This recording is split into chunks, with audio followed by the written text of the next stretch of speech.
So, hey guys, welcome back to Noteworks. We're going to discuss chapter 6, which is manipulating strings. This is a topic overview.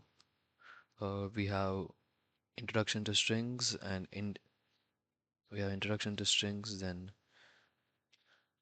indexing and slicing, then in and not in operators, useful string methods we're going to look into, and we're going to do a project based on this chapter, which is password locker. Then we're going to do adding bullet points to wiki markup and practicing questions, and we're going to practice some projects. This is our itinerary for this video, so let's get right in it. So the first one is introduction introduction to strings. So strings are strings are a common form of strings are a common form of data in Python. So strings are a common form of data in Python. You can concatenate strings using the plus operator.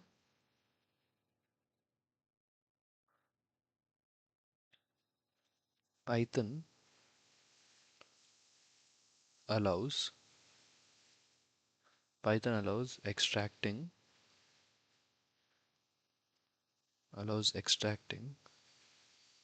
parts of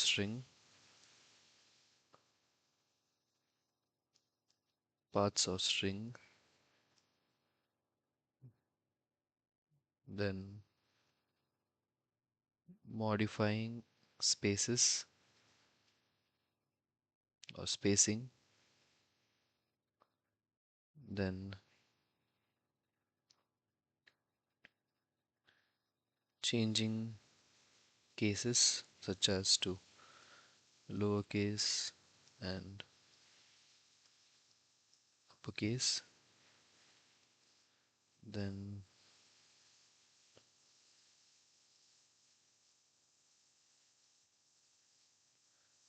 checking format and accessing clipboard text. Accessing clipboard text. So we can do all of these functions. I'm going to look into all of these functions in this chapter.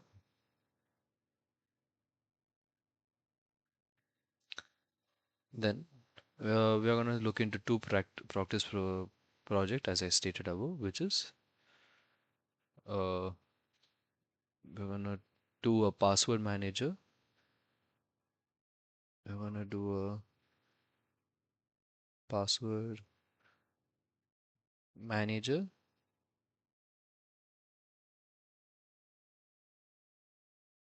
We're going to password manager and automating text formatting.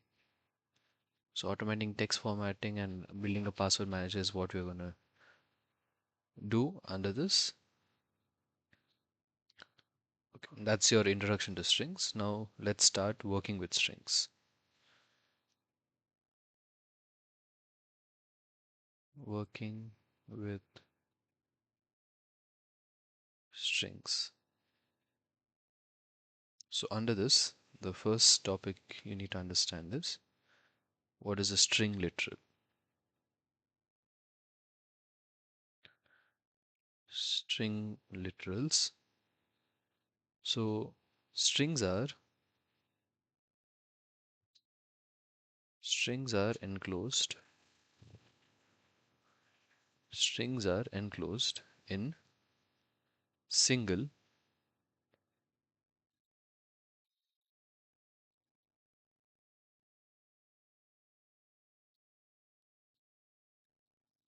in a or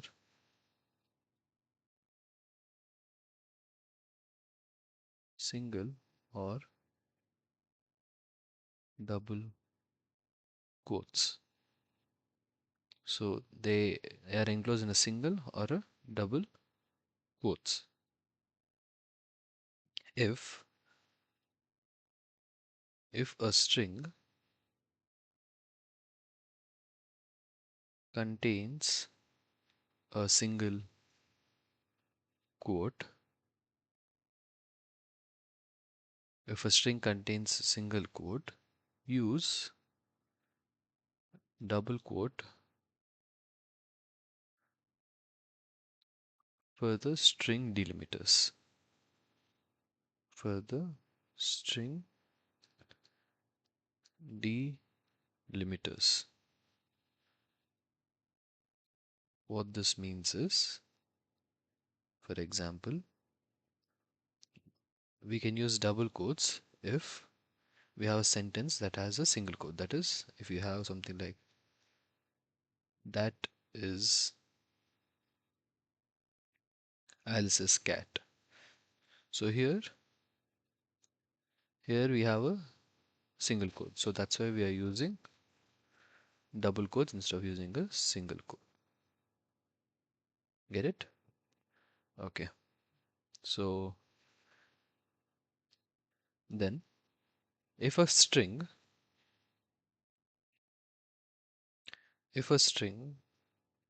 contains both single and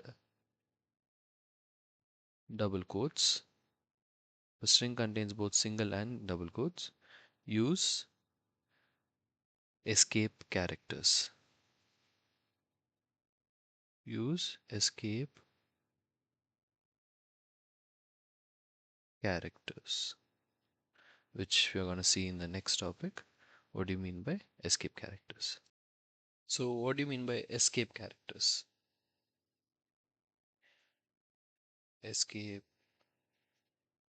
characters.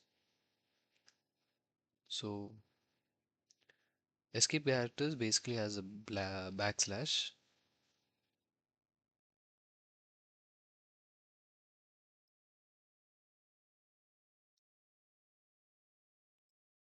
It has a backslash,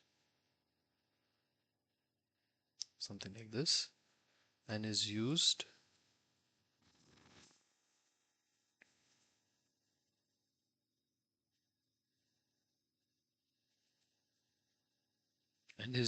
to include special characters inside strings. So for it is used to include special characters inside strings. Common escape characters. Let's look into the common escape characters we have.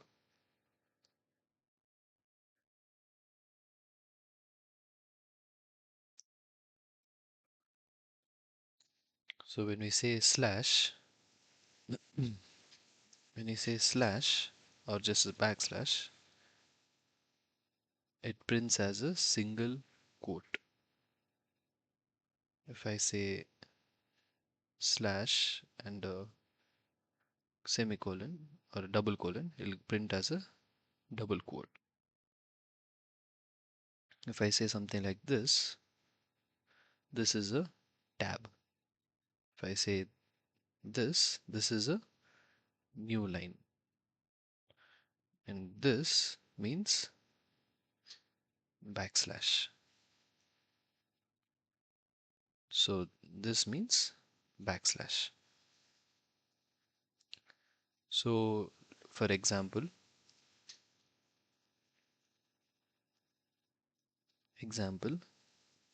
let's say we have in single quotes,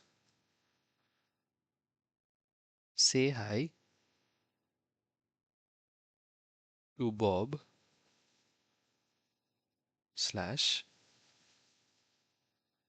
is mother, Bob's mother. So what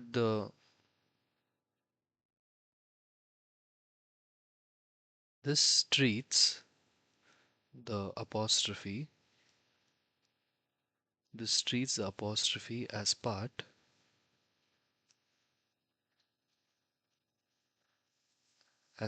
of the string and not the end. So this treats the apostrophe as part of the string. So this is not just a backslash. This has a so here when I say this treats it whatever we have here. This will be treated just like an apostrophe as part of the string and not the end. It doesn't consider it as the end. That is the use case of escape characters. Next, let's look at what do you mean by raw string.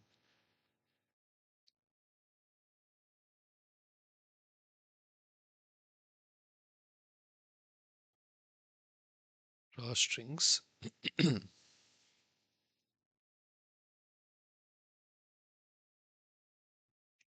So raw strings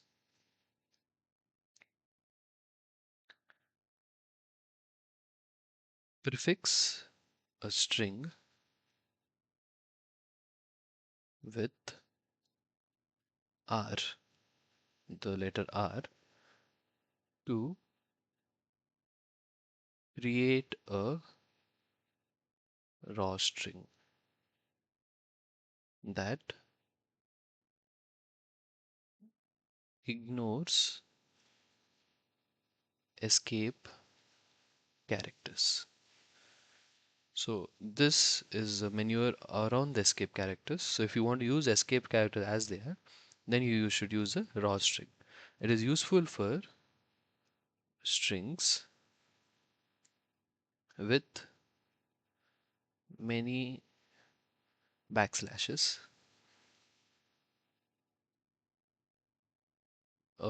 Example for this is a regular expression.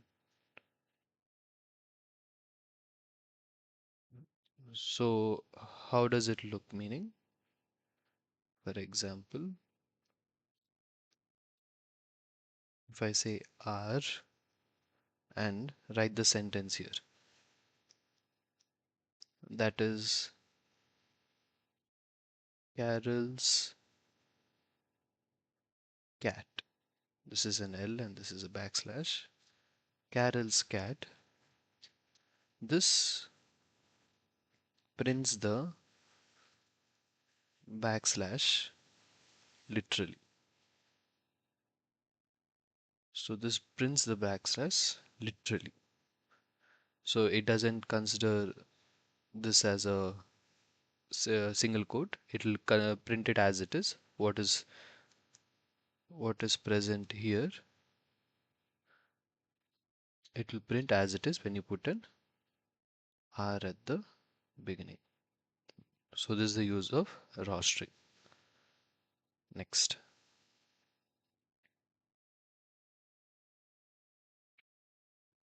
let's look into multi-string or multi-line strings with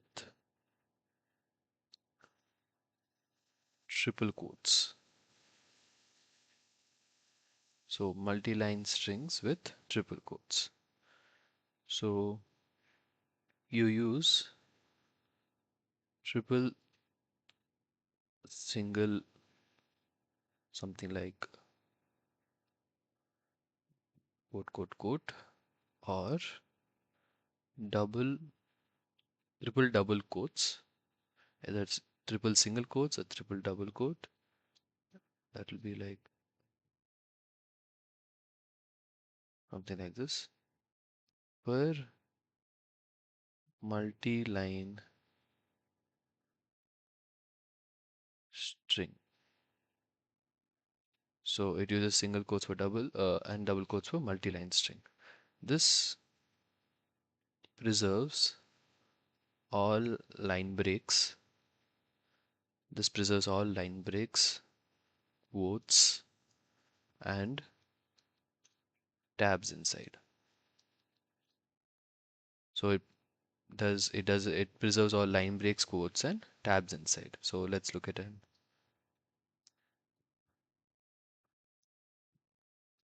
example usage.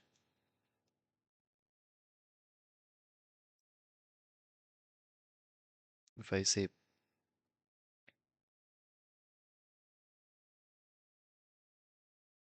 say print and I use a triple quote here, dear Alice, Eve's cat has been arrested.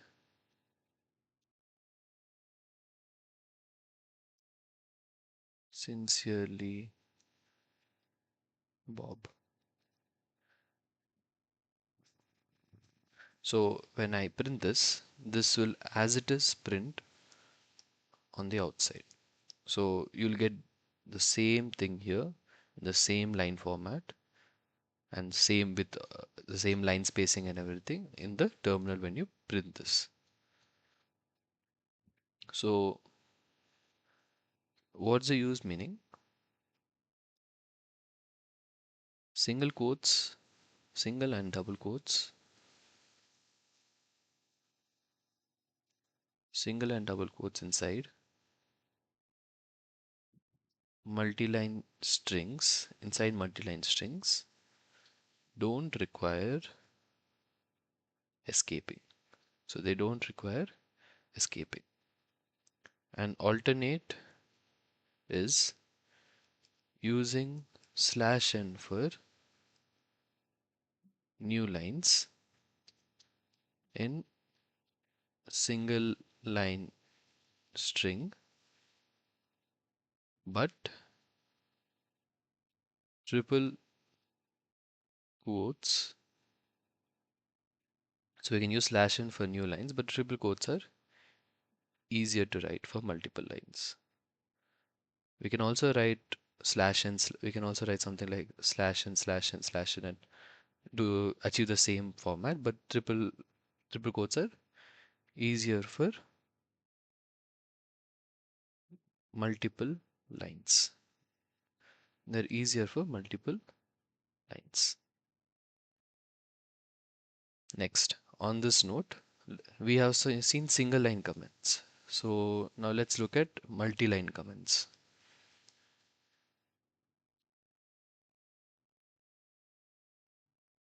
Multi-line comments.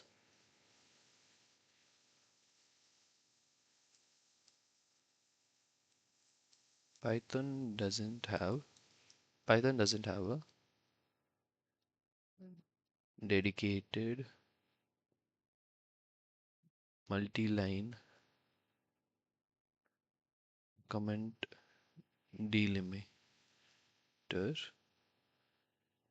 So it doesn't have a dedicated multi-line comment delimiter. So triple quoted strings such as these above are commonly used for multi-line comments or doc strings. They're used for multi-line comments or doc strings. You can see an example, something like if I use triple quotes, this is a multi-line comment. This is a multi-line comment. explaining the following code. So this becomes a multi-line comment just by using these. This is same as the multi-line printing. So these are often seen as they're often seen as documentation string, often seen as documentation strings for functions or modules. For functions or modules. So this is the topic of working with strings. Now let's next go into indexing and slicing strings. Next is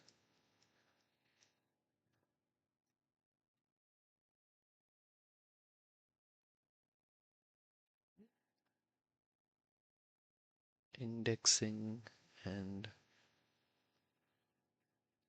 slicing strings. So this is our next topic. So let's first look at indexing strings.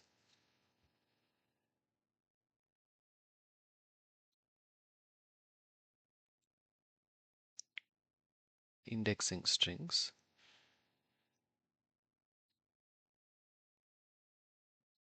So each character, each character, each character in a string has an index. So each character in a string has an index. It starts from 0. Similarly, negative indexes count from the they count from the end.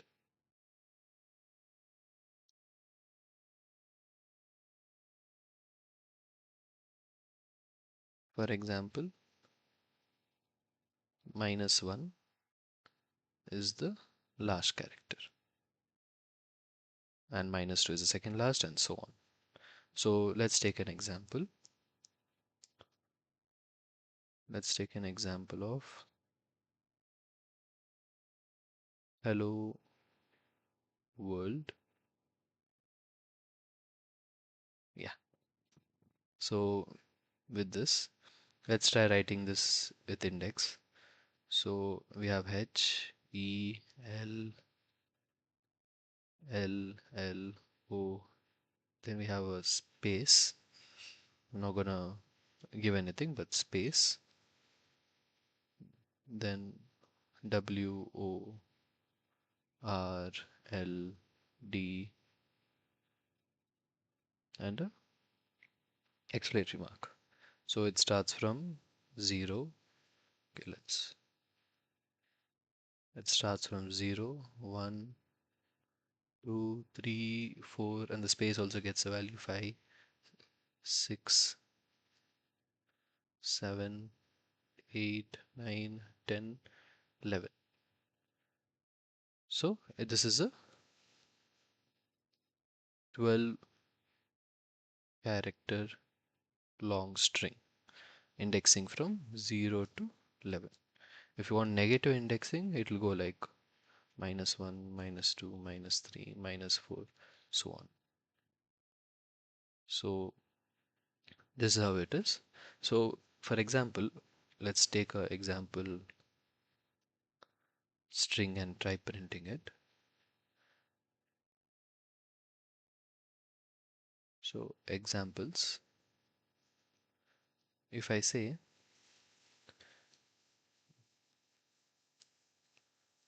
spam is equal to hello world, when I say this and now I print spam, similarly I print spam 0, I print spam 4, and I print spam 1. So what should be our outputs? So here you can see if it's 0, if it's 0, if it's 0, it is H, and if it is 4, it is O, and if it is -1, it is exclamatory mark. So what would be our outputs? Our outputs would be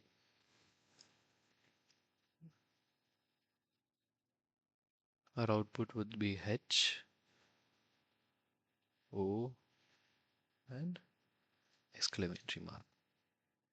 So this is how we indexing strings work. Next, let's look at slicing.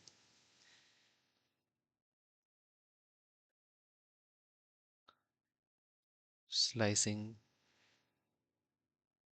strings. So let's see how slicing works. So slicing extracts a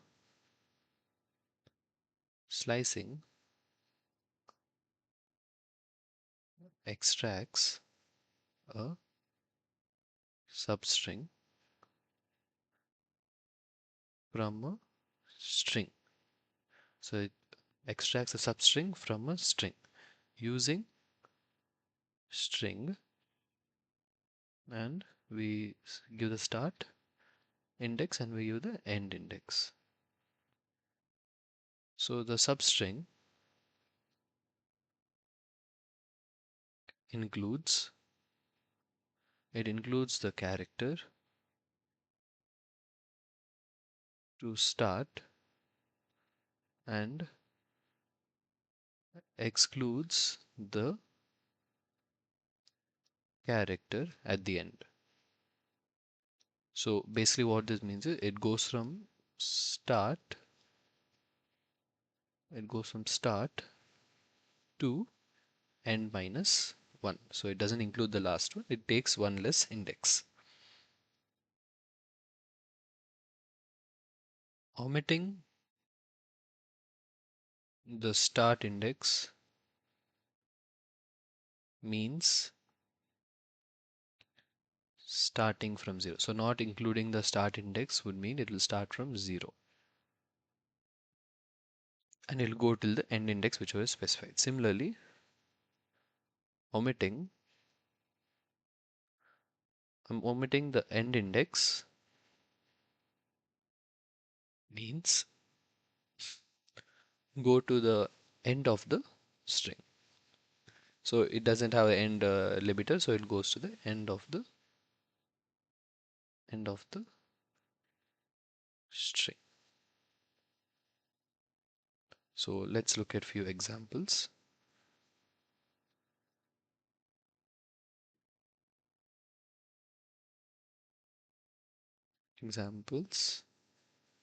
If I say something like print spam 0 to 5. So what did I say? It goes from start to end -1. Similarly, let's say till 5. And here let's say 6 till the end. So the three cases which we discussed. So the outputs would be here. This would be hello, since it's going from 0 to n-1. For 5 - 1 is 4. So it gives hello. Here it is not given a start, right? So it starts from 0 till 5, which is 5 - 1 is again hello. So by default it'll go from 0. Here it starts from 6, meaning it starts from here. From here it'll go to end. So you'll get world and the star exclamation point. So here the thing you need to remember is slicing slicing does not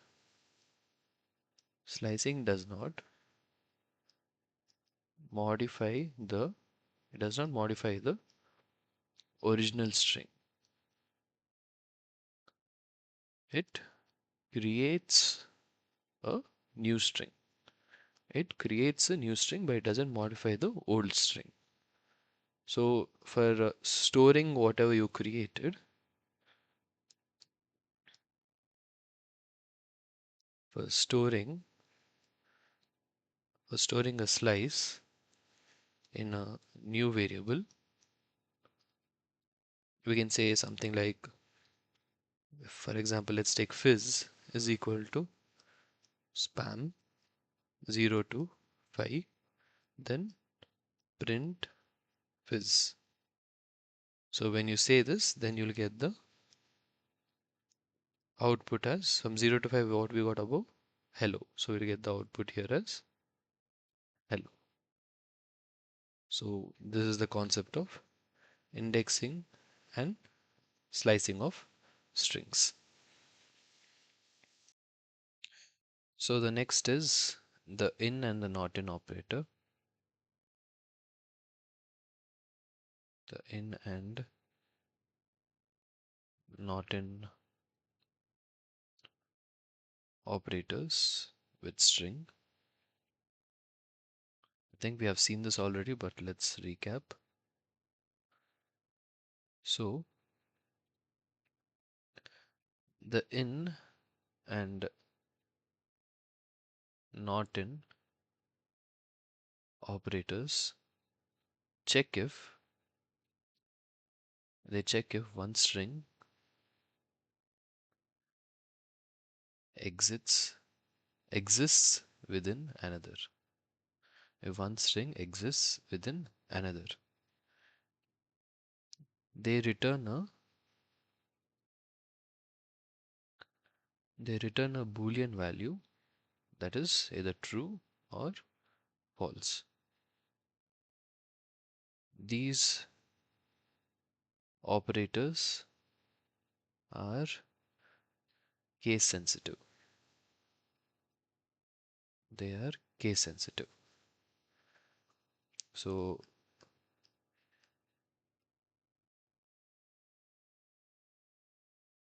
for example,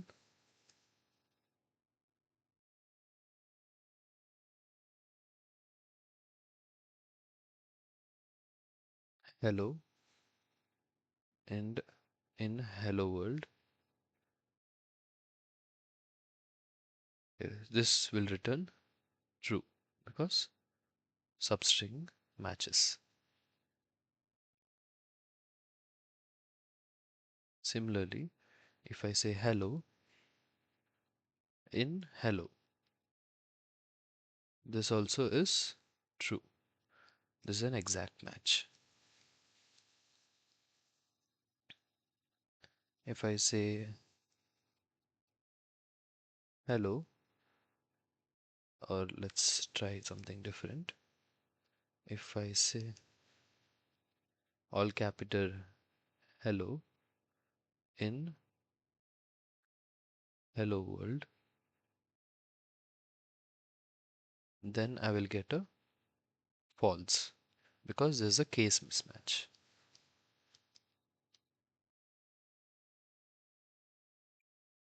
Similarly, if I say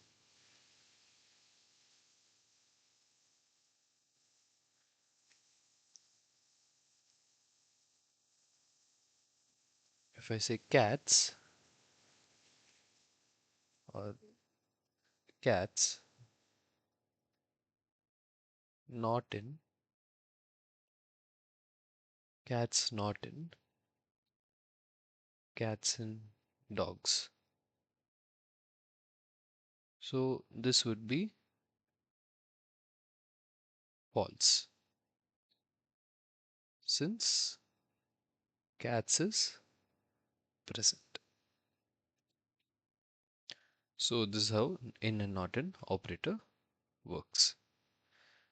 So next let's dive into some useful methods in Python with string manipulation. So useful string methods in Python.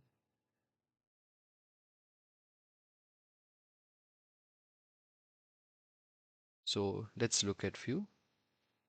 Let's look at let's go by topic, just to make the categories easier. Let's look at first case conversion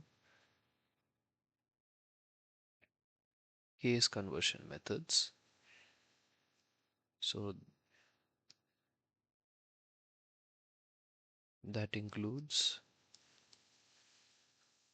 uppercase, upper function, and lower function. What these do is this converts all letters. This converts all letters in a string to uppercase. This converts all letters in a string to uppercase. Similarly, all letters to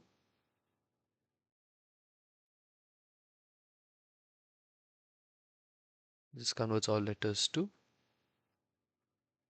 lowercase. Both return a return a new string.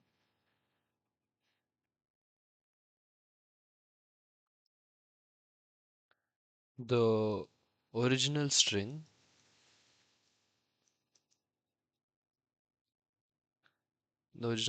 remains unchanged unless reassigned. So the original string remains unchanged unless it is reassigned to something else. So let's look at an example. If I say spam is equal to hello world, then spam is equal to spam dot upper. Then I can say spam is equal to spam dot lower. So what would the outputs be? For outputs would be everything will be changed to uppercase. Hello world, and here output would be changed to lowercase.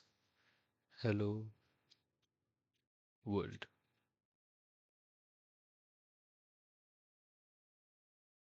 So why is this helpful? This is helpful for case insensitive, case insensitive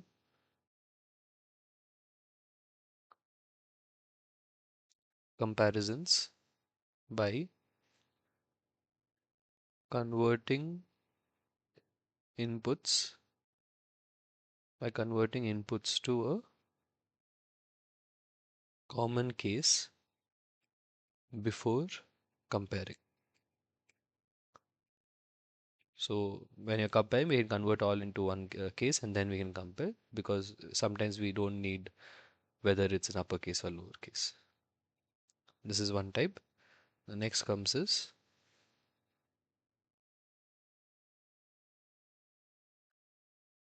case check method. So up is for conversion, this is for checking the case. So there is upper, then there is lower. Yeah, there's is upper and is lower. So what does is upper do? It returns true if string has at least one letter and all letters are uppercase. So it should not be empty and all letters must be uppercase is the condition.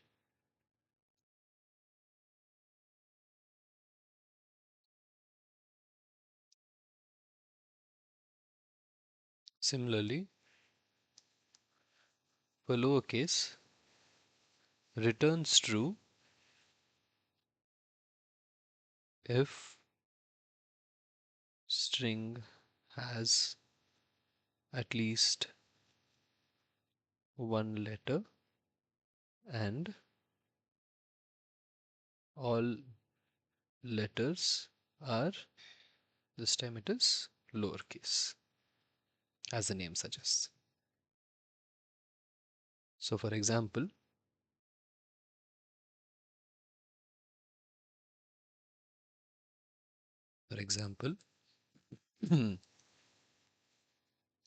if I say something like hello, Hello, hello dot is upper, then if I say something like A, B, C, 1, 2, 3, 4, 5 is lower, or if I say 1, 2, 3, 4, 5 is lower, what would these outputs be? So the first one, it is true. So it will give return back as true, because since all are in uppercase and there's at least one letter. In the second case, this also is true, since there's at least one character and all are in lowercase. But in the third case, there's no character as such. So that's why it will return as false, since there are no letters. So this is for case checking methods. Next comes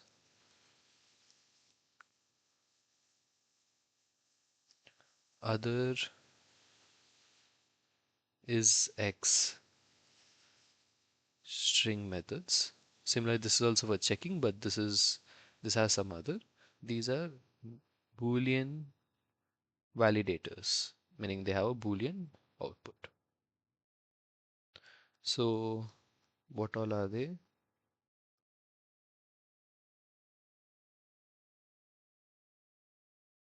Is alpha, is alnum,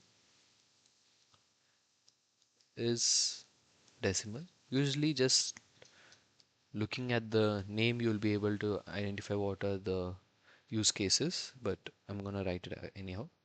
Next is space, then next is title. So let's go with the first one. What does is alpha do? So it's true if string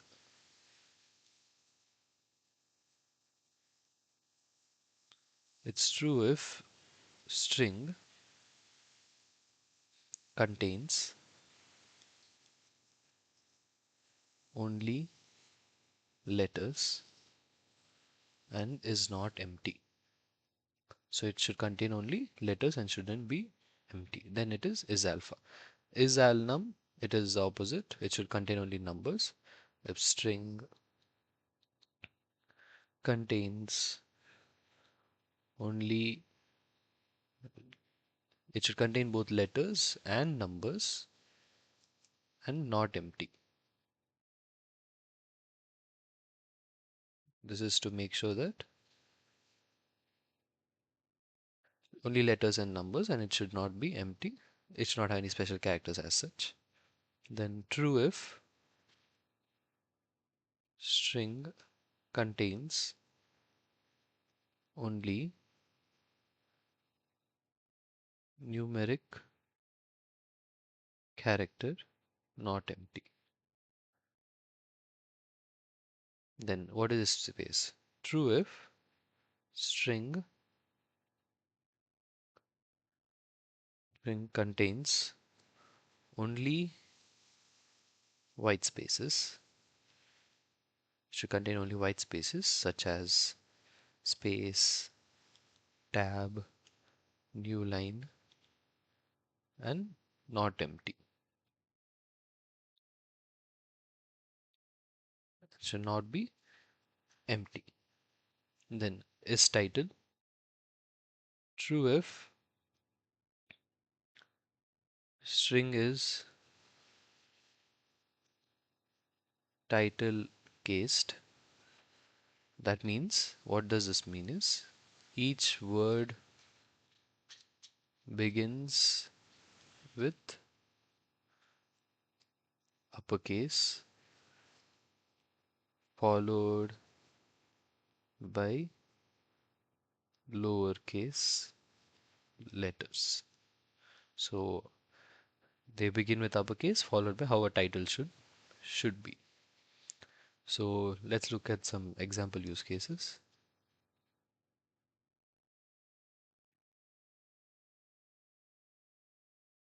Example usages. So we have hello dot is alpha. Then we have hello 123 dot is alnum. Then 123 dot is decimal.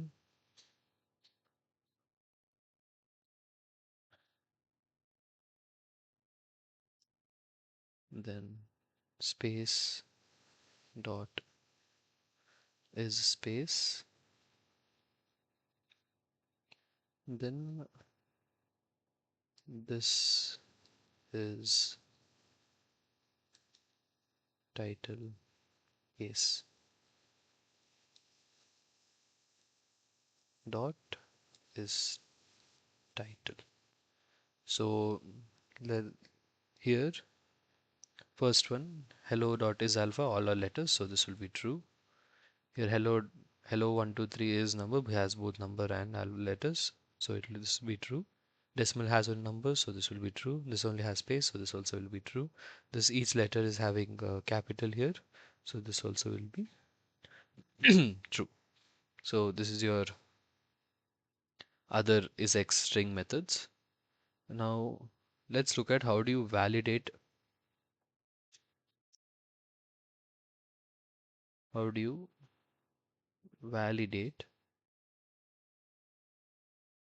user input example.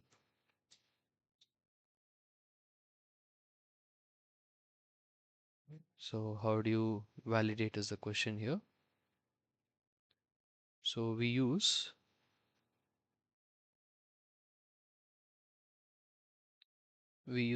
is decimal and is alnum to ensure valid age and password input in a loop. So let's look at how it is. We say while true, we'll say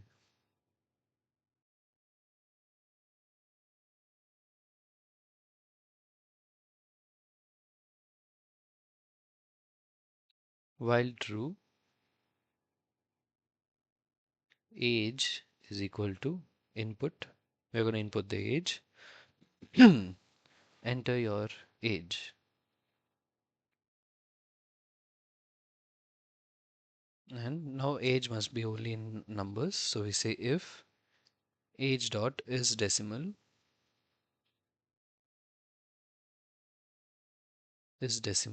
then break. So if it is correct, then we break. Otherwise, we say again print. Please enter a number for your age. Please enter a number for your age. Similarly, if we need the password, it should be in alphanumerical. So we say password is equal to input, select a new password,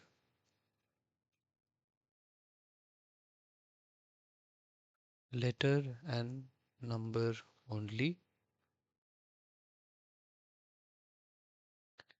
If password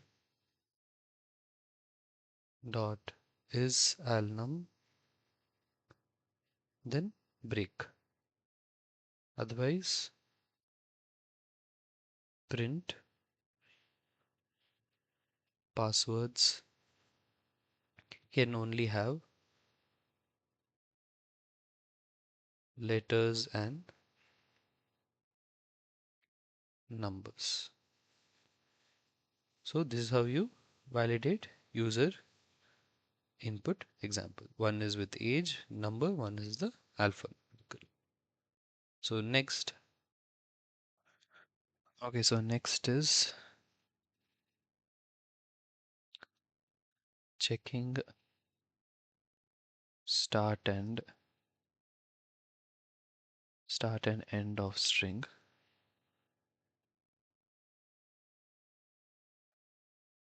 So starts with substring. This is the parameter and it returns true. This returns true if string starts with the given substring. So if it starts with the given substring, it will return true. Similarly, ends with. This is not start with, it starts with.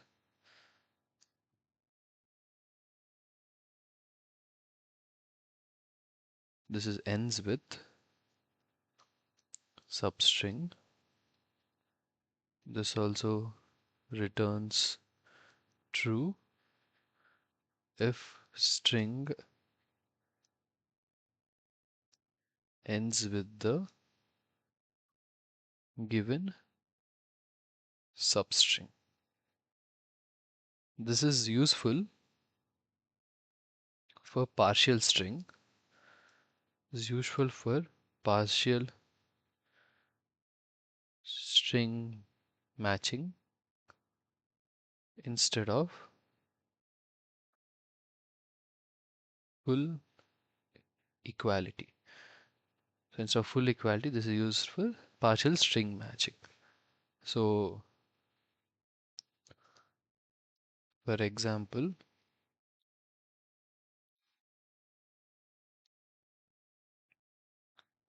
if I say something like hello world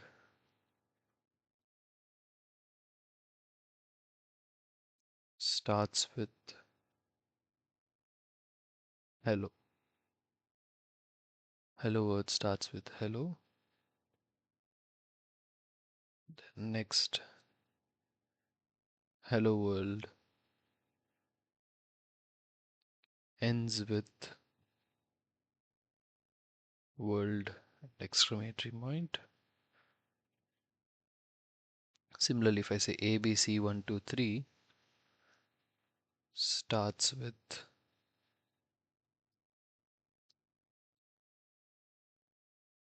starts with A B C D E F.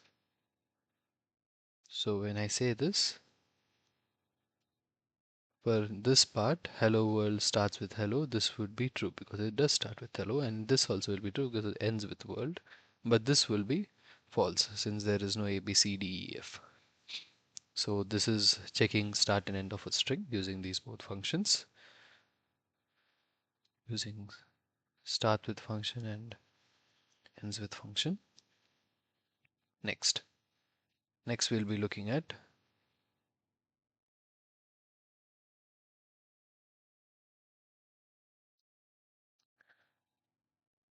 joining and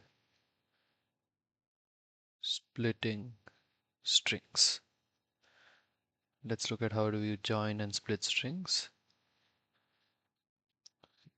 So we have join operator with list of strings. So these what they do this, they concatenate list elements concatenate list elements into a single string with the string it is called on inserted between each element. So concatenate list elements into a single string with the string it is called on inserted between each elements. So if I say something like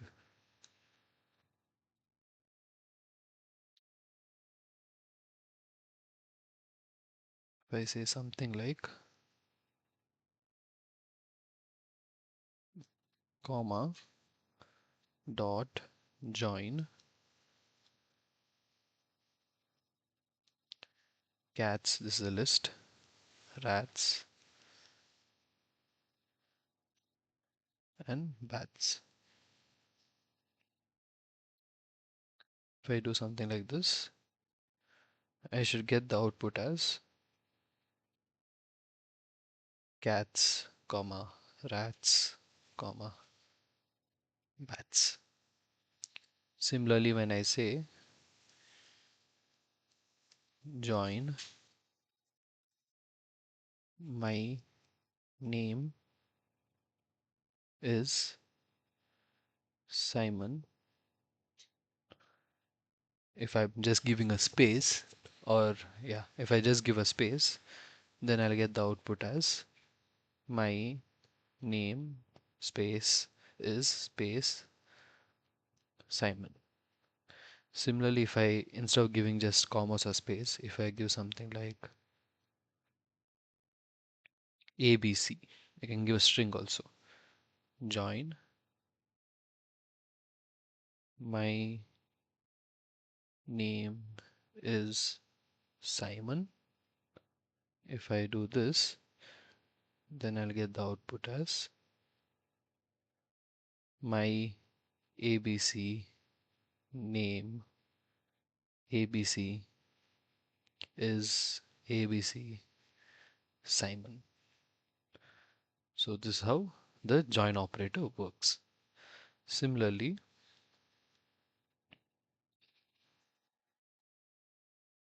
we have the split operator with the delimiter. What this does is this splits a string. This splits a string into a list of substring at each occurrence of the delimiter. And by default, if you don't mention any delimiter, by default is any white space. The delimiter will be any white space. So examples,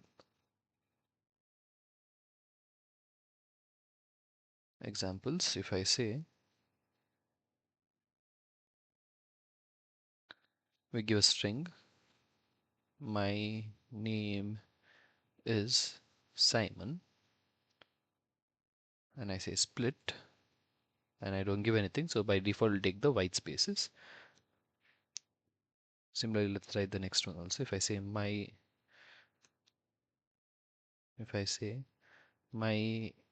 ABC name ABC is ABC Simon dot split ABC. If I do this,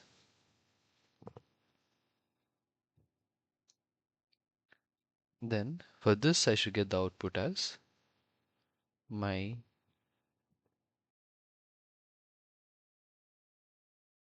name is Simon.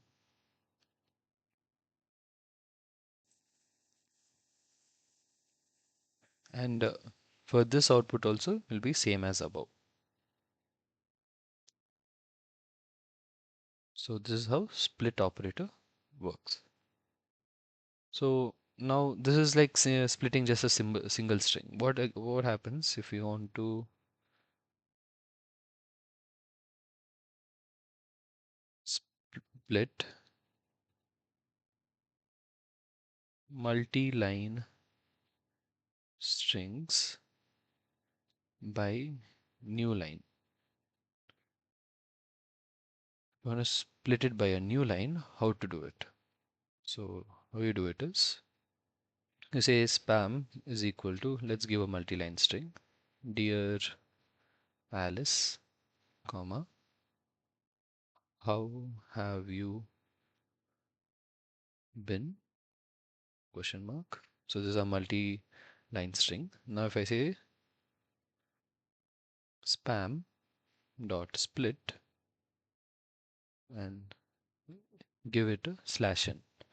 So this will, whenever there's a next line, then it will recalibrate and give it into a new string. So our output would be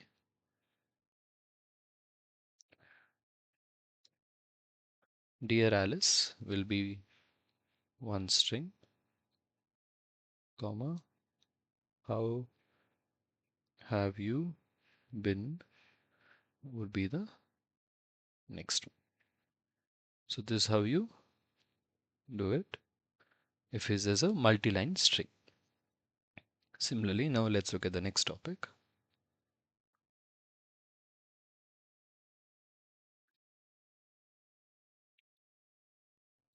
Justifying text. How do you justify text? Or we have two functions for justifying text. Those are just width fill character is equal to space. Then the other one is ljust width comma fill character space.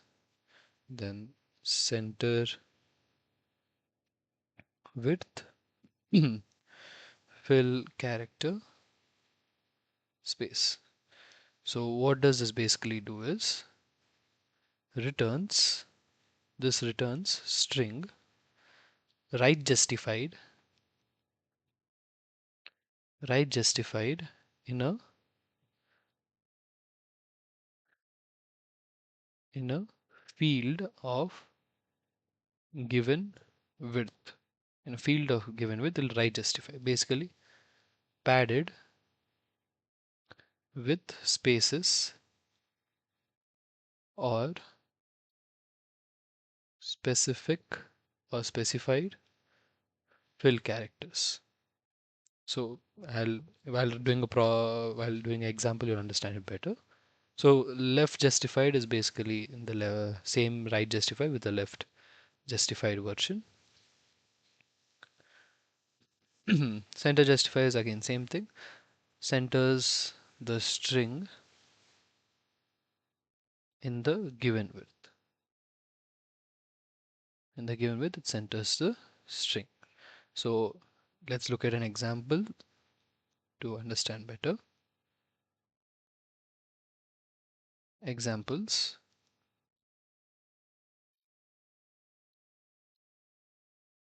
Examples, if I say hello dot rjust 10. Similarly, if I say hello dot ljust 10 comma minus, and if I say hello center 20 comma equal to. So when this is done, so when there's no as such fill character, if there's no fill character, the default would be a space. So our output would be, since it's right justified, there'll be it'll be such that it after some space there'll be hello. So the given width is 10. So after 10 spaces there'll be hello, or there'll be like it'll start counting like 1, 2, 3, 4, 5. Then there'll be 5 spaces here. That is what you mean by right justified. Similarly, left justified, see, it'll come to the left and there'll be spaces. So there's 5 here and there'll be 5 more. 1, 2, 3, 4, 5.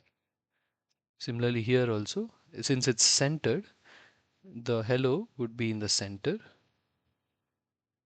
and there'll be appropriate amount of numbers of equal to on this side and this side. So this is how center works. So this is how padding, basically, if you know CSS, padding works in the same format. Okay, next.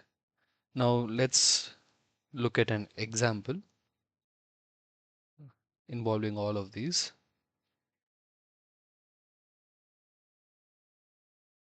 Example, nicely formatted table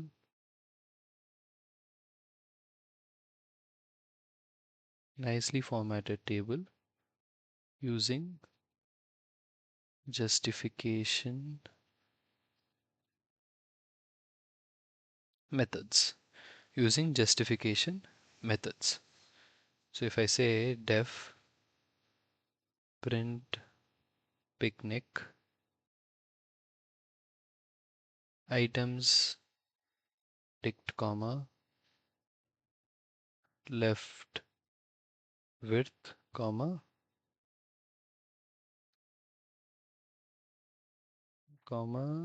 right width.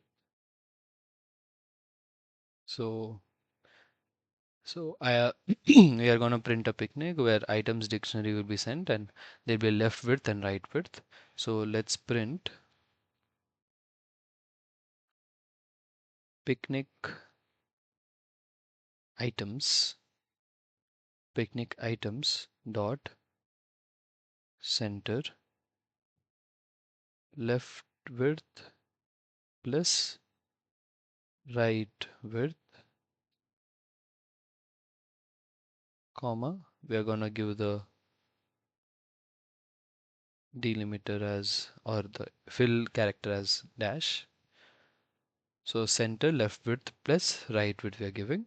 So we're adding it for k comma v in items dict dot items print k dot l justify left width comma, we are going to give a dot plus structure v dot, or string v, not structure, sorry, we are gonna give a r just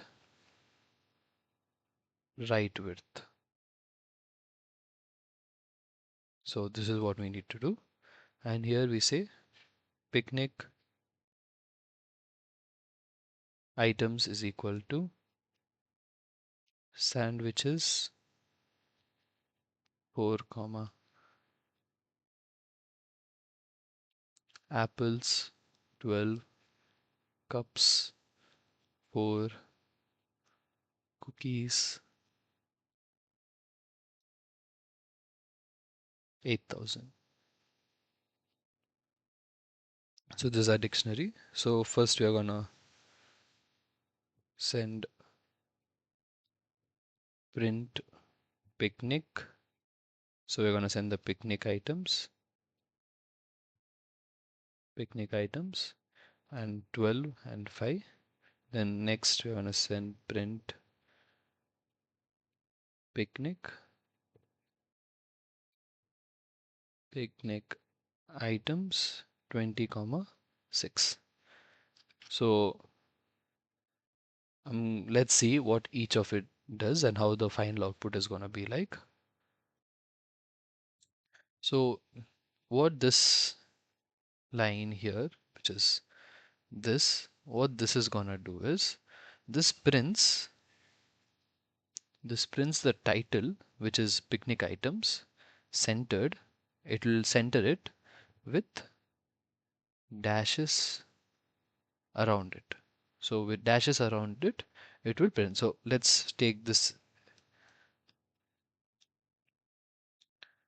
Let's take output of the first one, which is print picnic items 12, 5. So if we have to do this, the first would be, so if, as you see here, there's left width plus right width. So 12 plus 5, so that is 17. So 17, so there are 17 spaces. For example, 1, 2, 3, 4, 5, 6, 7, 8, 9, 10, 11, 12, 13, 14, 15, 16, 17. And so the what is the string? Picnic items will come in the center. It'll be like picnic items. So something like that will come in the between, and this would be the first line. The second line, what it's saying is this KL, this whatever left adjustment we are doing, this prints the keys. This prints the keys left justified with dot as the delimiter. Whereas what this does is right justified with spaces. That is with the dots, and this is with the spaces. So if I have to write neatly, the output for the first, this will be dash dash dash picnic items, again dash dash dash. So then next sandwiches, since it's dot dot, because left justified, we have given left justification as 12. So 12 and sandwich has 10, so dot dot. And we're going to give right justified some spaces, which is 5. We're going to leave some space and say 4. Similarly, the next items in this, apples, be dot dot dot, and here you'll get 12. Then cups, you'll get dot dot dot dot, then you'll get 4 here. Then cookies, dot dot dot dot, you'll get 8,000. So this is how your first thing will be. Similarly, the second one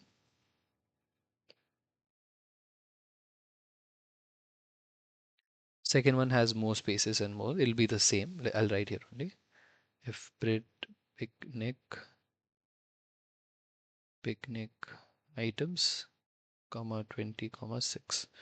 So what will this contain mean? This will contain same thing but different, like dot dot dot dot dot dot dot picnic items, then dot dot dot dot dot dot, then sandwiches, dot dot dot dot dot dot dot dot 4, then apples, cups, cookies. They'll have more spacing.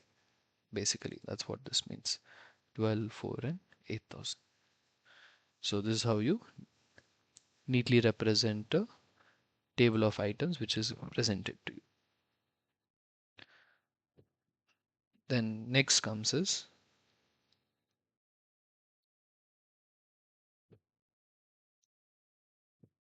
removing white spaces. So removing white spaces, there are quite few, such as strip, which we've seen before. Then there's L strip, and there is R strip, etc. These are the three. So this removes white spaces on both ends, white spaces from both ends, and this removes white spaces from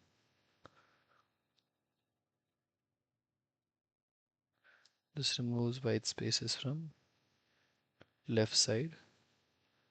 This removes white spaces from right side. So optionally, you can pass a string. You can pass a string of characters to strip those specific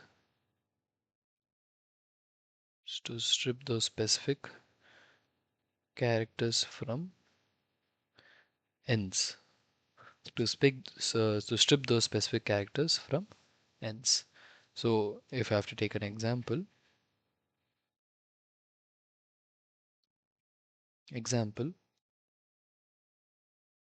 if I say spam is equal to, we leave some space, hello world, leave some space again. So if I say spam dot strip, this is one, then spam dot lstrip, then spam dot rstrip. Let's look at these first. Handwriting is bad, I'm sorry, but you get it. It's simpler. So the outputs would be, this will be hello world. The white spaces will be stripped on both ends. This would be hello world. This will be only stripped on one side. This is space hello world. Similarly, if I say spam is equal to spam bacon, spam eggs, spam spam. So now I have, if I want to strip these, sorry. Now if I have to strip these, what is my approach? So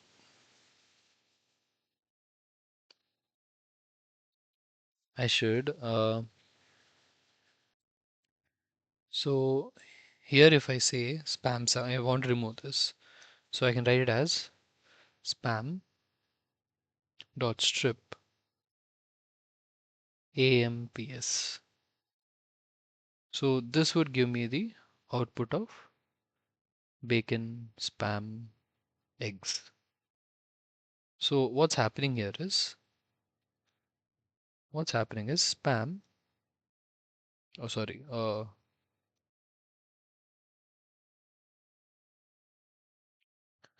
what's happening? Strip character doesn't remove a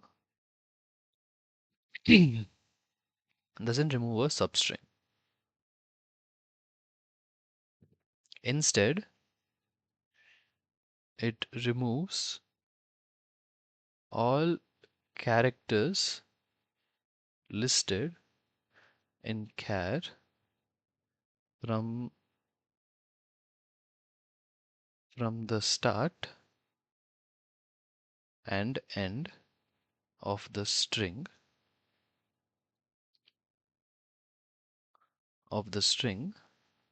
until it reaches a character that is not in chars. So here this will be checking, sorry, this will be checking, and as soon as B comes, it'll stop. Here, same thing. It'll be checking. Here, S is small s. It's not capital S, so it'll stop here. So that's when we get the output as bacon, spam, eggs. So that is how we remove white spaces. Then what comes next is copying and pasting strings.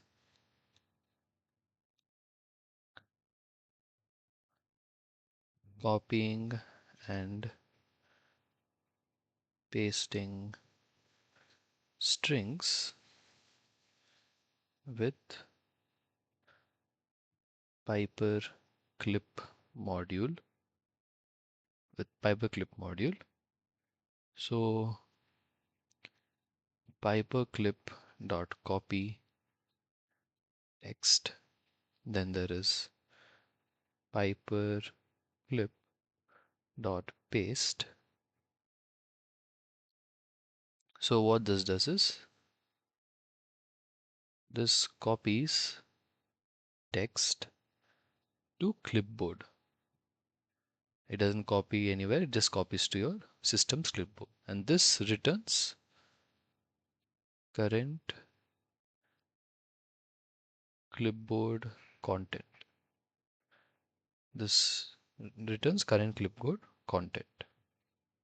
This requires installation. This requires installation. Third party module such as which is a Piper clip. So this is a third party module not present in the actual already available from the Python as soon as you call it. So we need to externally do it. So for example, I can say import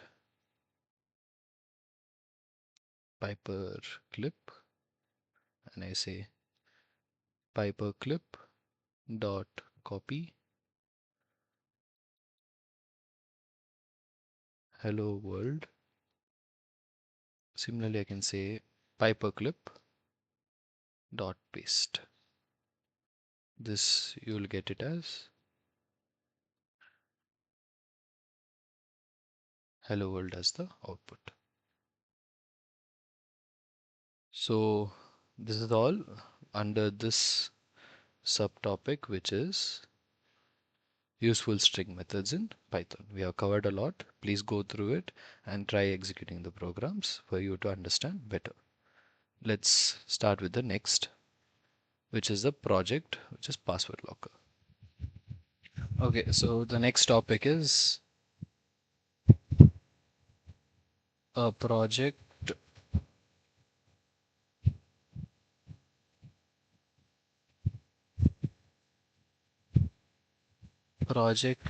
which is named as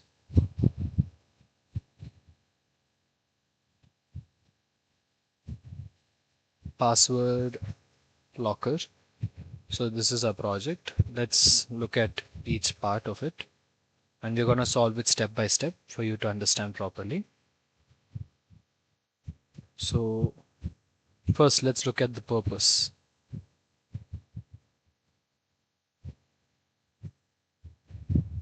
So avoid using the same password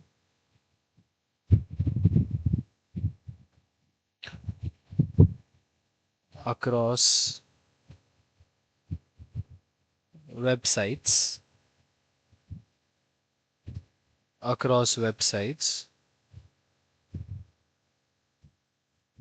to improve security. So this is a basic understanding. We should not use the same password everywhere. A password manager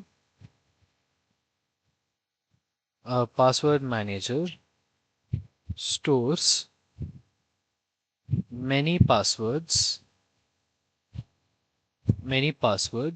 and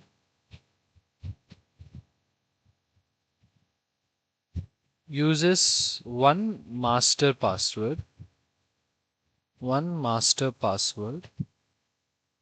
to access them all.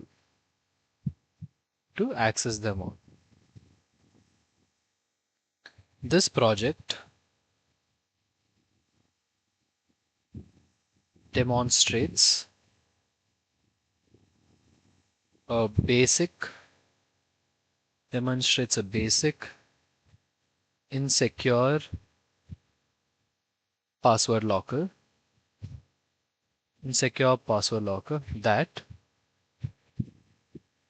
that copies passwords to the clipboard.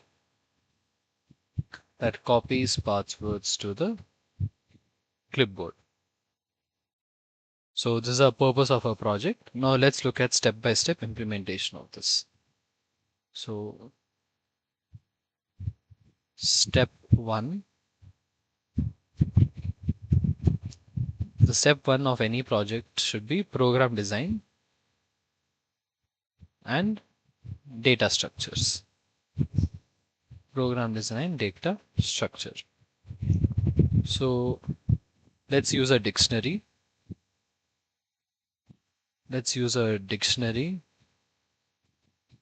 to store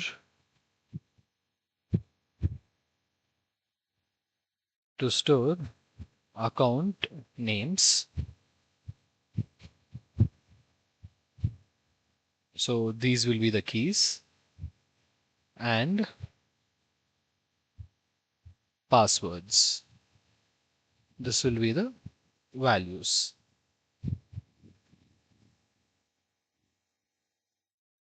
So example dictionary. So how will it look? For suppose would be something like passwords is equal to email f7 min lbdd uv mjux ess kh fhtx ftjv something, some password, some as this. And similarly blog will also have some password. And similarly luggage, this will also have some password.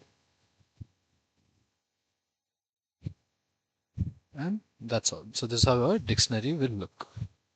So let's save this. Let's save the program as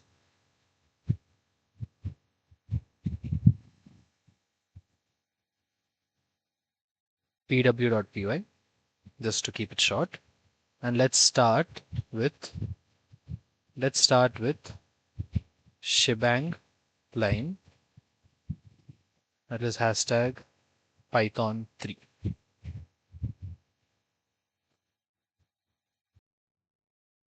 So what this shebang line basically means, at the start of the program, you're going to start with this. This represents that you're going to start with the Python. We're going to use the Python 3 compiler basically.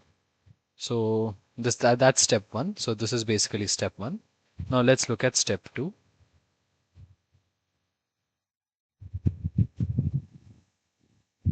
Step 2, which is handle command line arguments. We must handle command line arguments. So for handling this, we use something called as sys dot argument or argv. We use this to accept the account name as a command line argument. Similarly, sys.argv 0th index is the program file name, whereas sys.rgv1 is the account name. So if no account name is provided, show usage info and exit. We must show usage info and exit. So let's look at a code snippet.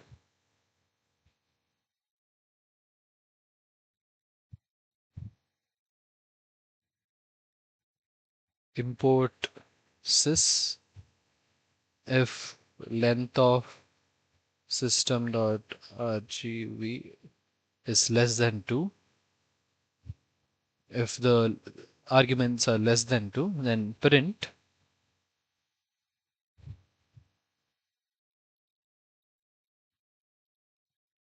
print usage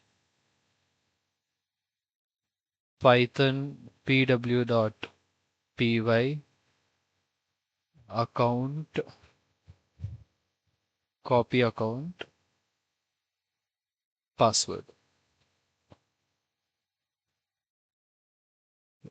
Then system will exit. So this is how it will, the code snippet for the handling command line argument will be. Then account will be equal to sys.rgv1. So we must enter it. This is the step 2, which is handling command line argument. Now let's look at step 3.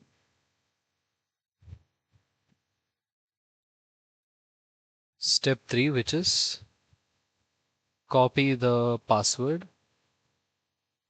to clipboard.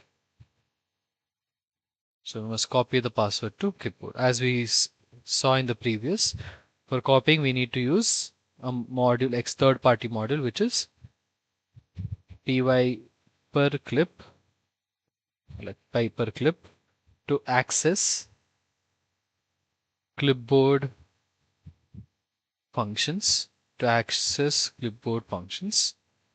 Then we need to check if the account exists in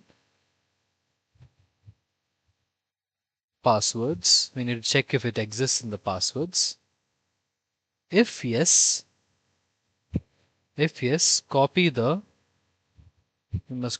password to the clipboard.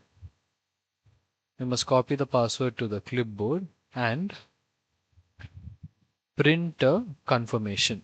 And we must print a confirmation that it is copied. If it's not there, otherwise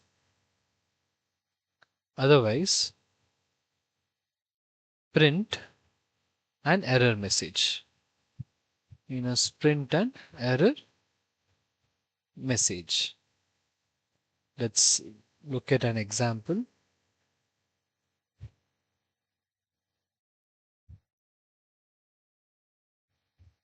So as usual, we're going to import Piper clip module and if we're going to give the condition if account in password. So if it is present, passwords, if it is present, Piper clip, we're going to copy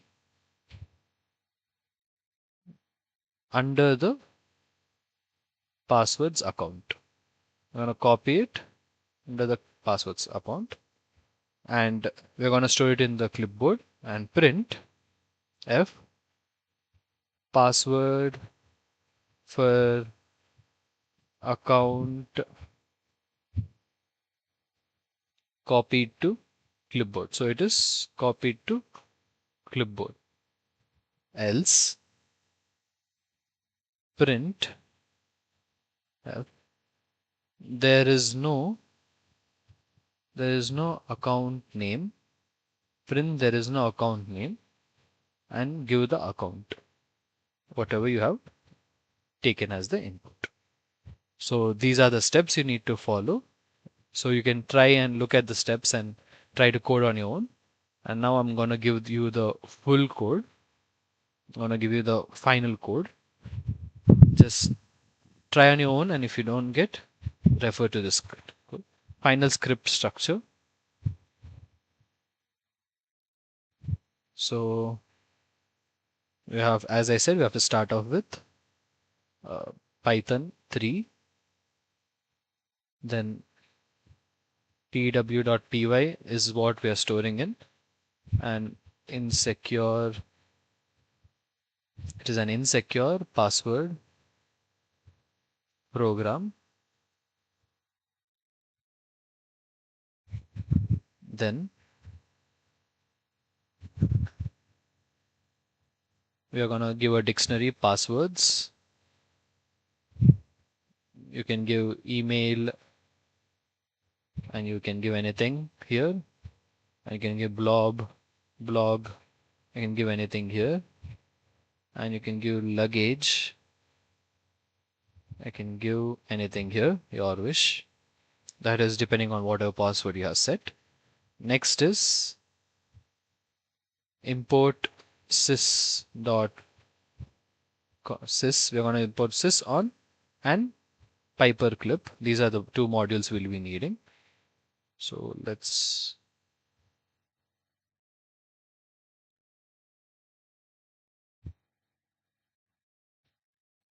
next is if length of sys dot rgv is less than 2, print usage pw.py account copy account password. So we're going to copy the account password. Then we are going to exit. But if it is not present, if it's less than 2, this is the thing. And we're going to say account is equal to system. We're going to give a new entry right now after this. Now, if account in password, account in passwords, paperclip.copy passwords, and this is going to store it in the account. So it is going to copy to your clipboard, and then you're going to print a message saying password for account copied to clipboard. It is copied to clipboard. So this is but if it is not present, you're going to print there is no account. There's no account named, and whatever the account name we have given. So this is how the full program will look like. So if you want to actually run it on your Windows, I'm gonna say the usage notes for this. So let's look at the usage notes.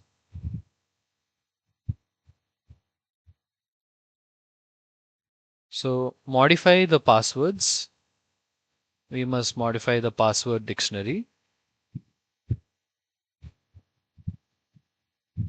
Dictionary, the source code to update or add passwords. To update or add passwords. Although basic and insecure, this program provides a fast way. It provides a fast way to copy passwords.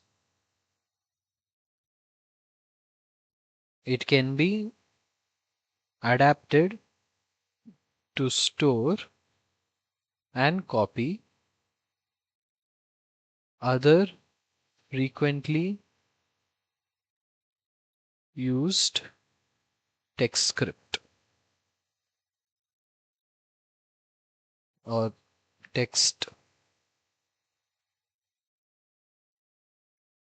snippets. On Windows, you must create a batch file that is something like pw.bat in the C drive for easy command running. So in the command, you will run something like @py.exe c python 34 pw.py. It depends on whatever name you have given. And next you're going to say pause. So this you must run via WinR and typing and typing pw account name. So this is how you access it or use it on your Windows laptop. So this is the full scene of how a project password locker works. So this is one project you can try and execute, and you can have your own custom made password locker, unsecure password locker. So let's look at the next one. So there's a next project which is uh,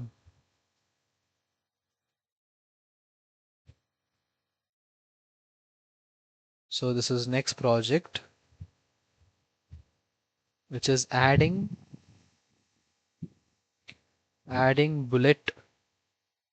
bullets to wiki markups.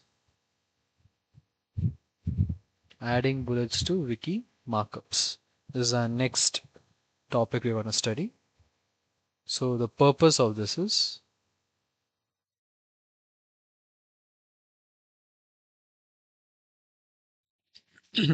so the purpose of this project would be it is to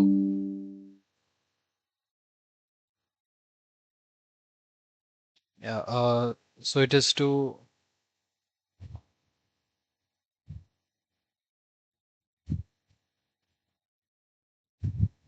automate adding bullet points, for example the star, at the start of each line in a block of text. So it is useful when editing Wikipedia articles or similar markup formats. So this is the purpose of this program. So how it works is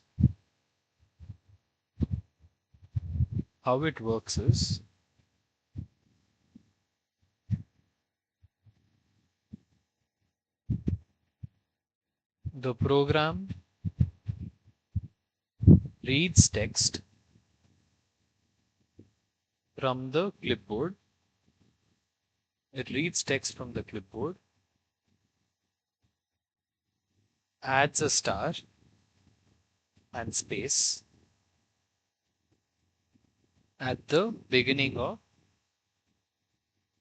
each line. At the beginning of each line. And it also copies the formatted text. It copies the formatted text back to the clipboard, for easy pasting. So this is what this project does. So again, let's go step by step. So step one would be set up clipboard interaction. So we need to set up clipboard interaction. So as usual, we know how to set up that with using the module Piperclip. So use the Piperclip module. We use this module to access clipboard content. We use this to access clipboard content. Then we get clipboard text with paperclip dot paste, then copy text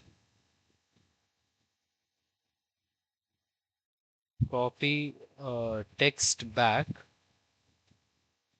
with paperclip dot copy text.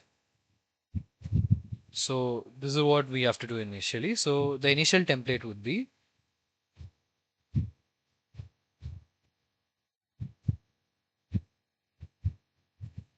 initial template would be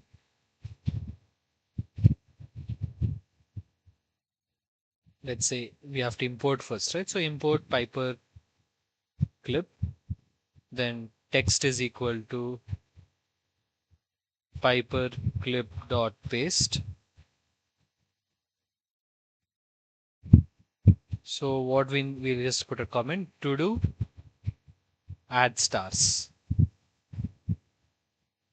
So this we need to do still, and paperclip dot copy text. So this is what this initial template would be for the clipboard interaction. So we first paste it there into the text and then we copy it again for easy pasting. Next, step 2, which is split text into lines and add stars. So we need to split text into lines and add stars. See, we use split /n to divide clipboard text into a list of lines. So use split to divide clipboard text into a list of lines. Then we loop through the list.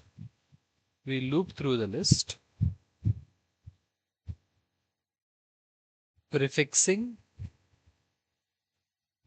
let's write that neatly.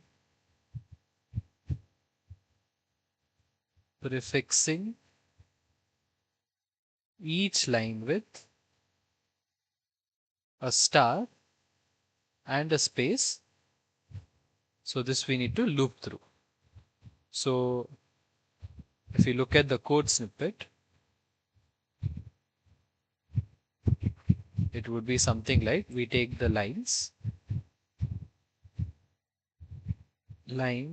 is equal to text and we split it. So after each new line, for I in range, how many are there in the length of the lines list, we're going to say lines of I, you add a star and a space and you concatenate back the rest of the line. So this is how you split into lines and add stars. Next part would be joining lines back into a single string, which is easy, just you need to use the join operator. But so step 3 is join lines back into a single string. So you use join operator with /n to continue or to combine the list back into a multi-line string.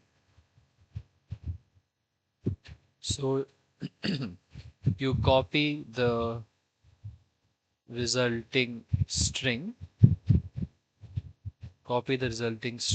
to the clipboard and you just need to use the join operator. So let's look at the code snippet.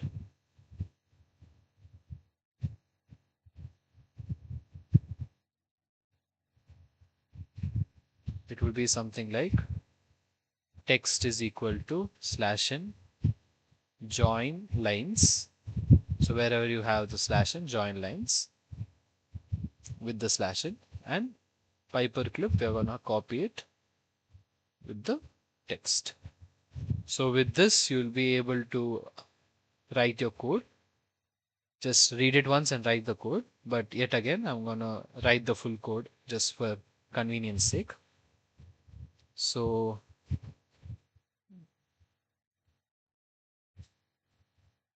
what would be the complete program example would be hashtags Python 3, and we're going to name it as bullet point adder, since that's what it does. So we're going to give a description. Adds Wikipedia bullet points to the start of each line on clipboard.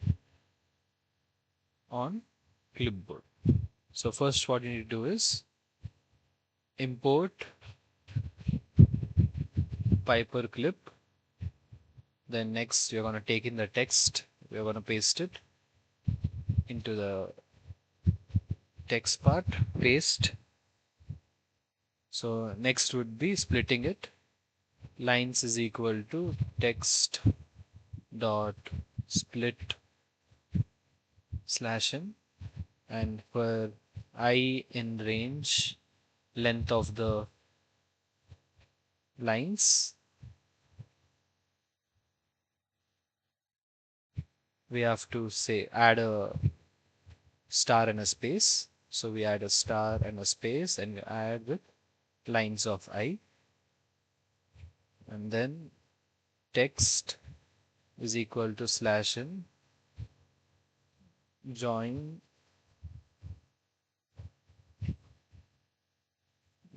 lines, and I want to say paperclip dot copy text.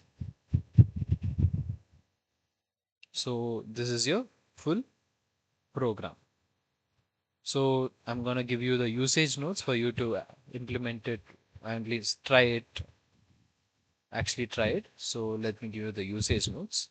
So first what you need to do is run the script. You need to run the script after copying the target text to the clipboard. Then the clipboard text is replaced. It is replaced with bullet pointed version. It is replaced with the bullet pointed version. Then you can paste the result directly into Wikipedia or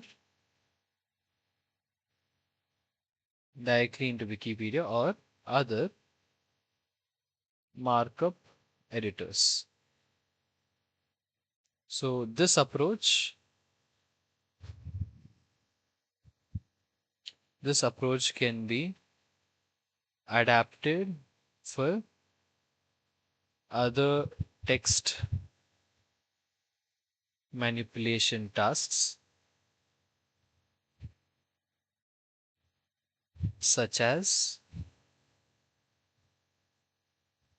trimming spaces or changing case using the clipboard.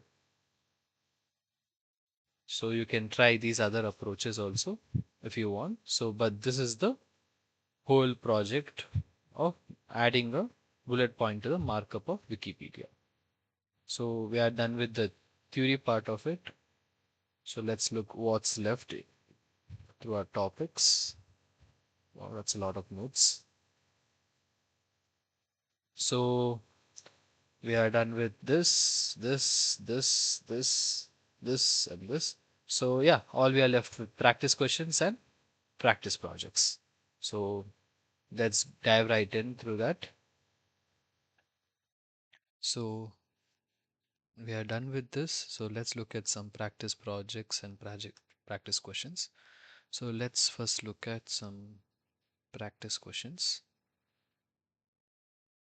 to make sure you actually concentrated in the video. So, okay, okay. So the first question would be, what are escape characters? The first question is, what are escape characters? So escape characters, escape characters are special sequence in string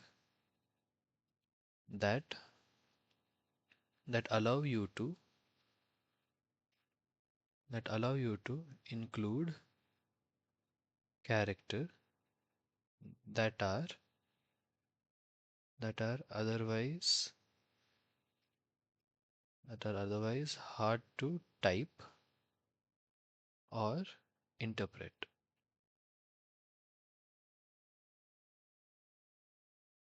Interpret. They usually starting with a backslash. Starting with a backslash. So that's the first question. Second one, what do the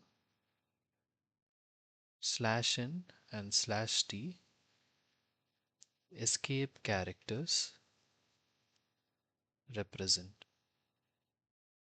So what do these represent?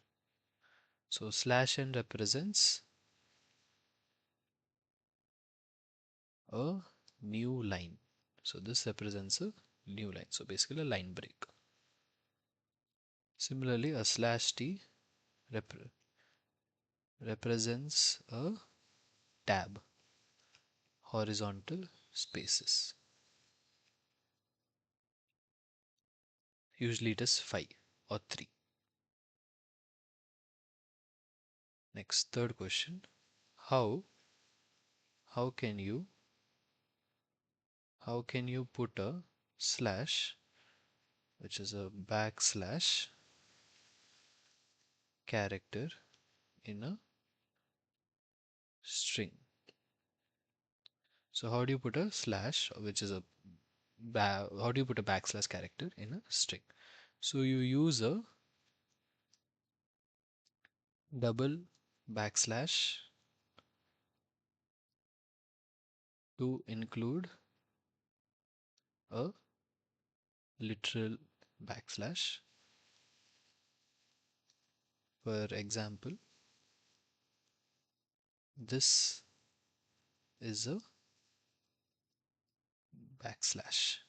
This is like slash, backslash, backslash. Then it becomes a backslash. Similar. Next question. The string,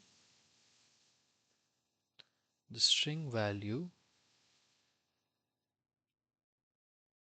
howls moving castle is a valid string. Why isn't it a problem that the single quote why is it a problem that the single quote in howls isn't escaped.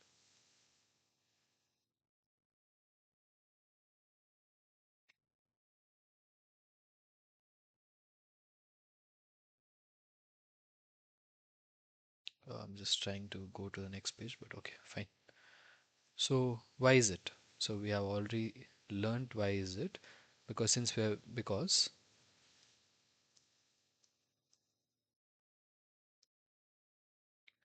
because the string is enclosed in double quotes, not in single quotes. So that's why double quotes. The single quotes inside doesn't need to be escaped. They don't need to be escaped. So we have already seen this. Next one, fifth question. If you don't, if you don't want to put slash in your string,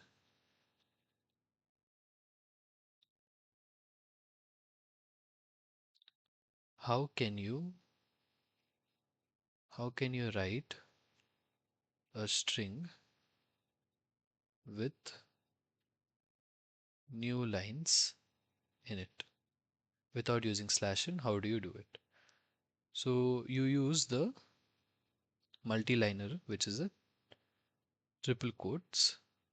So it's either this or this to create a multi-line string that includes new lines naturally. So this includes new lines naturally. So this is the fifth question. Next. Sixth question. What do the following expressions evaluate to?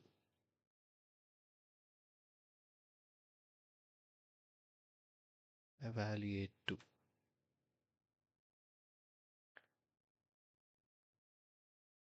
Hello world.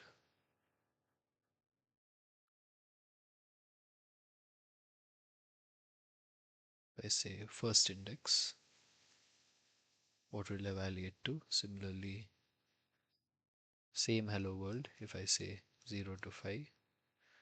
Similarly, if I say nothing to 5, and we have already seen the slicing concept. So if it's 1, it will be E. If it is 0 to 5, so 5 minus 1, 4. So you'll get only till the fourth index. Here also same. You will get hello. Starts from 0 as default. Here it goes till the end. So it goes 3 till the end. So you'll get LO world. So these are what they evaluate to. Next, seventh one. What do the following? So another evaluation question. Expression evaluate to. So hello upper,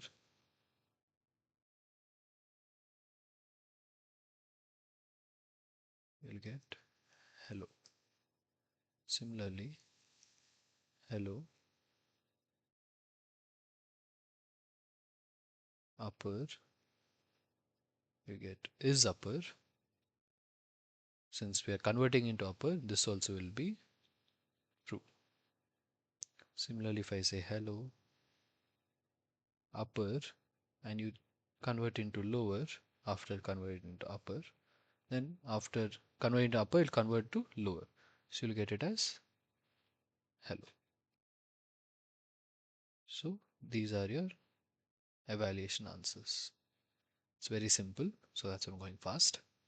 Similarly, next question. What do the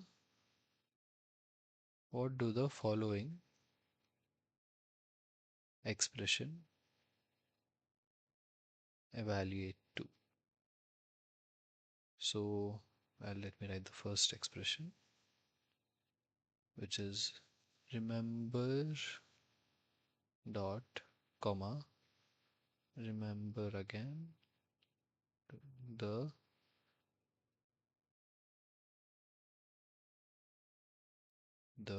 5th of November,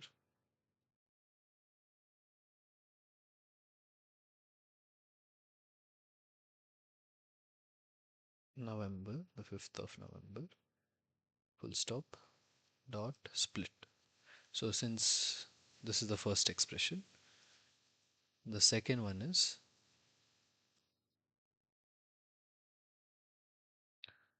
dash dot join function, and the string. There can be only one, then you're going to split it. What does this evaluate to is your question. So first, in the above, we just need to split it. When there's nothing here, that means it's just going to take white spaces. So here it's going to split it to a list where you have remember as first item, comma, next again remember, comma, as second item, then third item is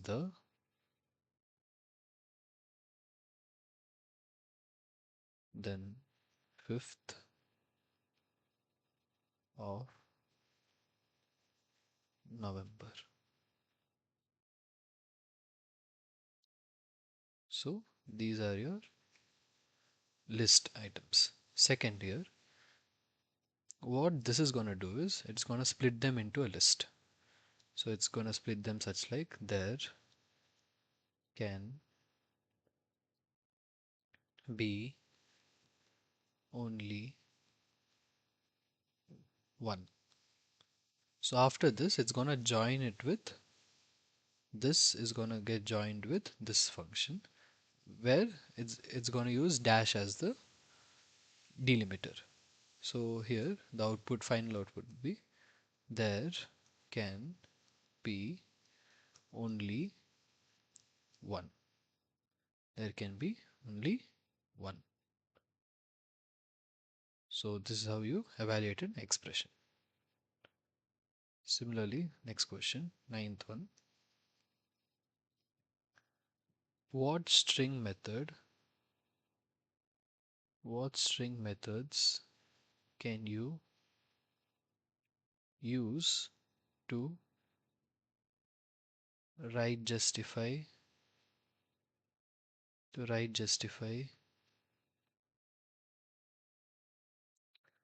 left justify and center? This is a very straightforward question. It's there in the notes. So I'm just going to write it in order. Right justify is rjust, left justify is ljust, and for center it is center. As simple as that. Next, 10th question. How can you trim white spaces, characters from the beginning or end of a string? So this also is directly from your notes. So I'm just going to give. First is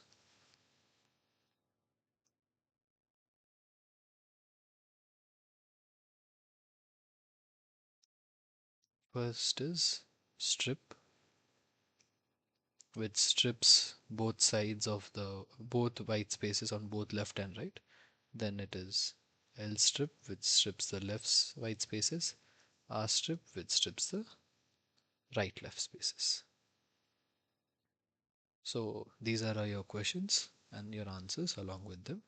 The more utilization would be after the question, you hear the question, pause the video and write on your own and recheck your answer when I write the answer below.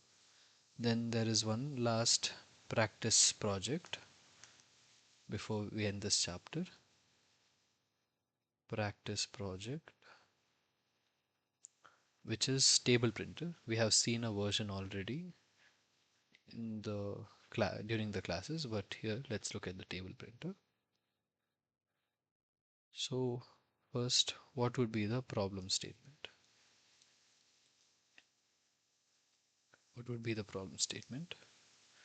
We write a function. We write a function named print table. So function name is print table that takes takes a list of strings. It takes a list of strings and displays it in a well organized table with each column right justified. With each column right justified. So this is a problem statement. The assumption is being that the assumption being that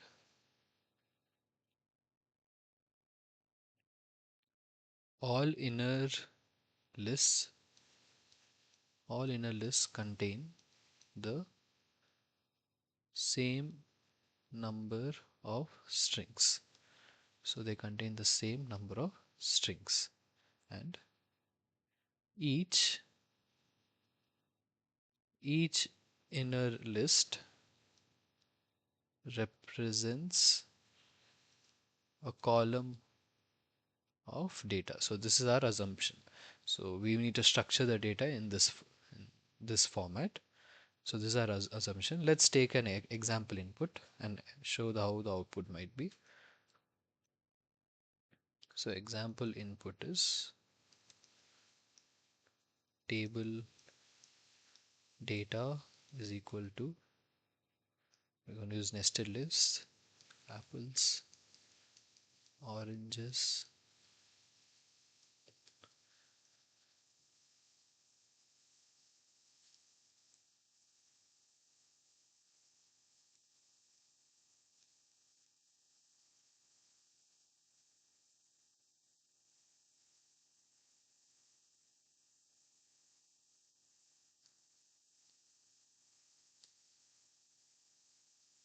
yep. So apples, oranges, cherries and bananas is the first. Next we'll have Alice, Bob, Carol, David, then dogs, cats, moose and goose. So this will be a table. So what's the expected output is?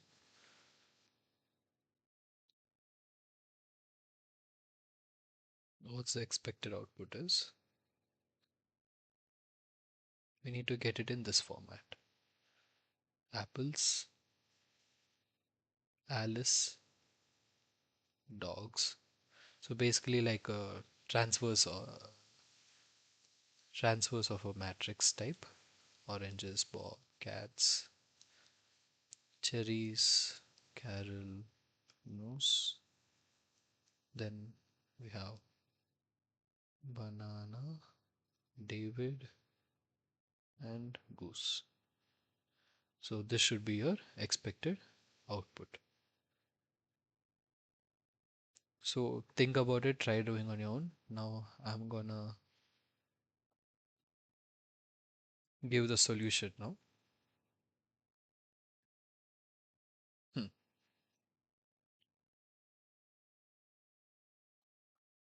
So I'm going to give the solution.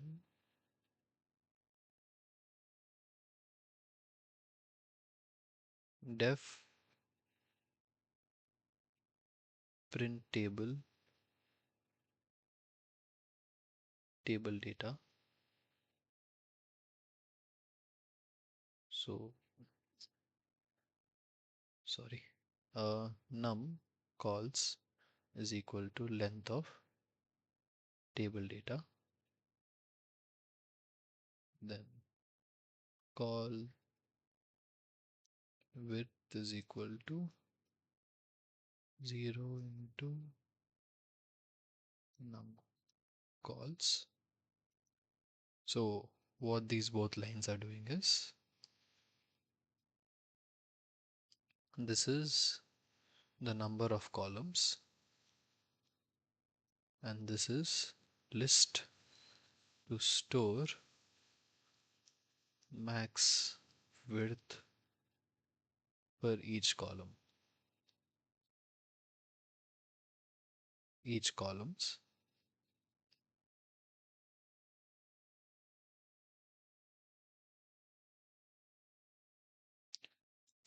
Then next, let's continue.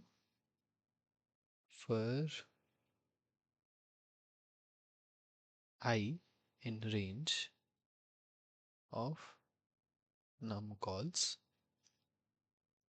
call widths of I is equal to max length of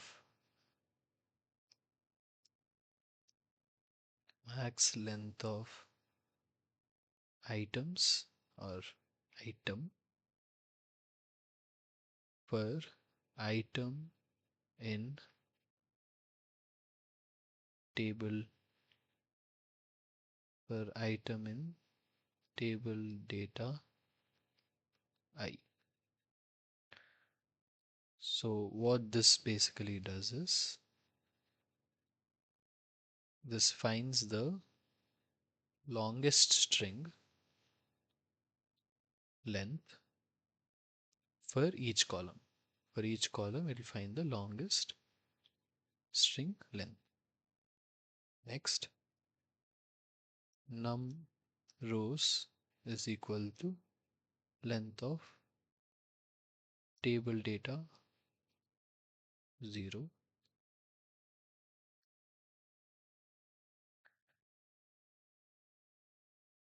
So this basically is number of rows into the variable. So it assumes, as stated in assumption, assumes all columns have same length. Next part is printing the table rows. Next is printing the table rows. So first we need to print the rows, right? So first loop will be rows in range num rows. Next, similarly, we'll have columns nested like a matrix form, range num calls, and you're going to print table data call and row, all in row dot, and you're going to r justify it, or right side justify it, call width, call comma, and you're going to give it as a, we're not going to go to next lines, as a default we're going to give a space. So what this basically does is, this this right justify this right justifies each string according to the max width of the column. So according to max width, it right justifies. Then the last would be just printing another line. So the last would be just print. So you can use the same use case data. So I'm going to use this. When I need it to copy, it doesn't copy. Okay, copy and paste it. So let's use this as an example data and let's call it. Let's call the function print table data. So I think I explained all these in the comment lines itself. If you have any more doubts, you can write in the comments. But yeah, this is the program, so we'll get the output similar to how we expect here. Just code the program. If there's any errors, I'll please write in the comments. I can rectify it and get back to you. So this is it. This is with manipulating strings. So thank you. See you in the next class.